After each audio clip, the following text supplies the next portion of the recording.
It's been almost 3 months since Apple announced the iPhone 12 devices, just a week short to be exact from the making of this video.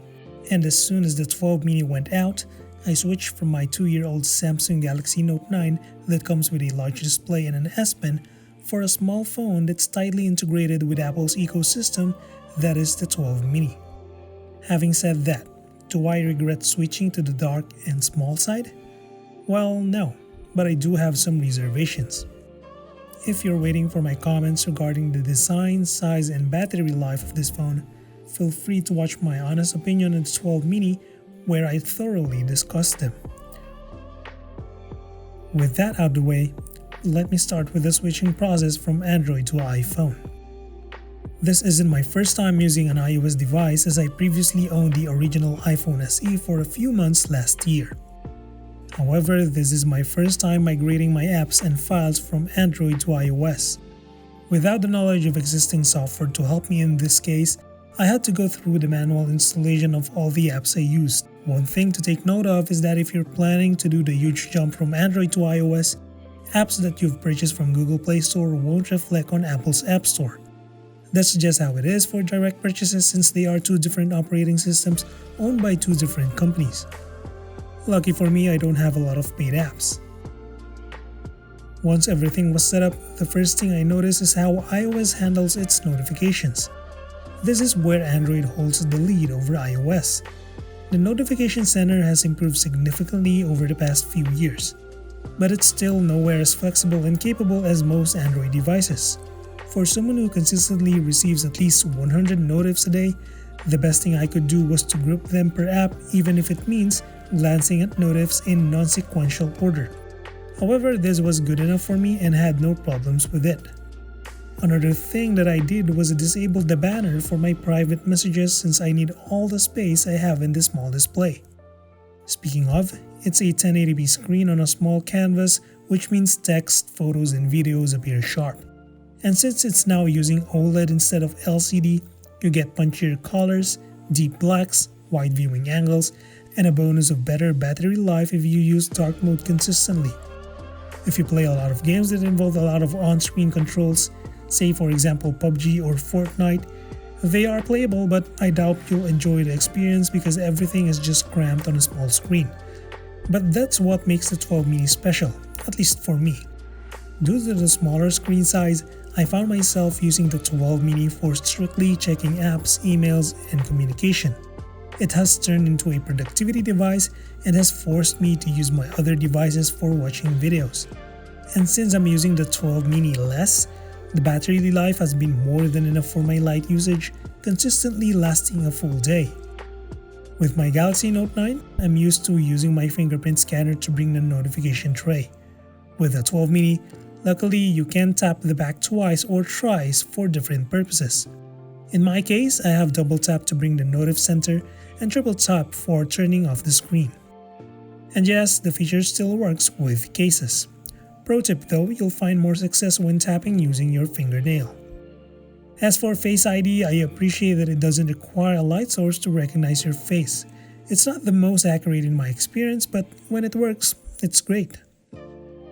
For the performance, the iPhone 12 mini performs as great as the rest of the iPhone 12 devices. The only thing that I noticed is that iOS 14.3 needs some more polishing, as animations and transitions stutter frequently.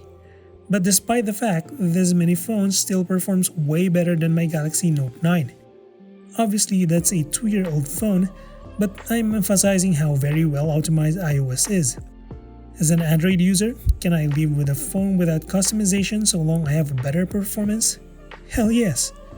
But if you're looking to play the most intensive games on the 12 mini, I suggest going for at least the standard 12 model, as the likes of Genshin Impact failed to offer a stutter-free experience.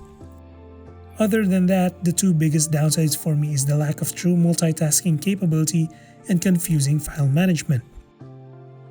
I can't have a YouTube video playing in the background unless I pay for YouTube Premium service, and when uploading files to Mega, which is a cloud service like Google Drive, I have to stay on the screen for it to finish.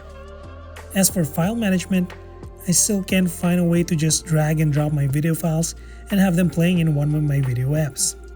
and some of my photos are still showing in my gallery despite getting deleted twice.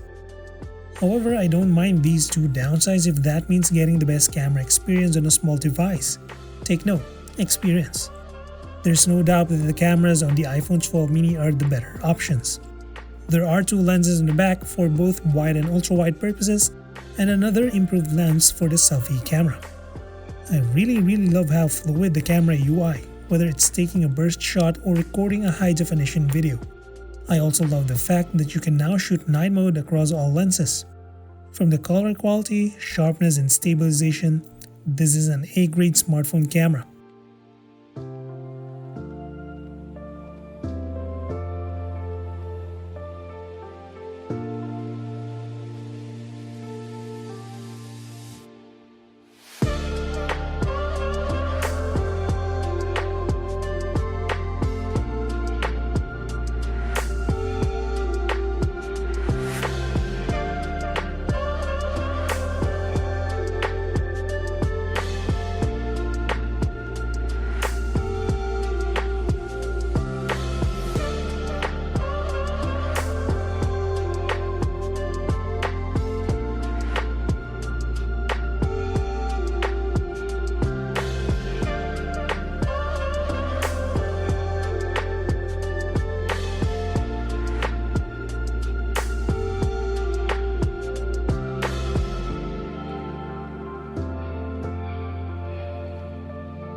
However, the biggest addition here is HDR Dolby Vision for videos. In a nutshell, this feature lets you capture videos with brighter, better, and more colorful output.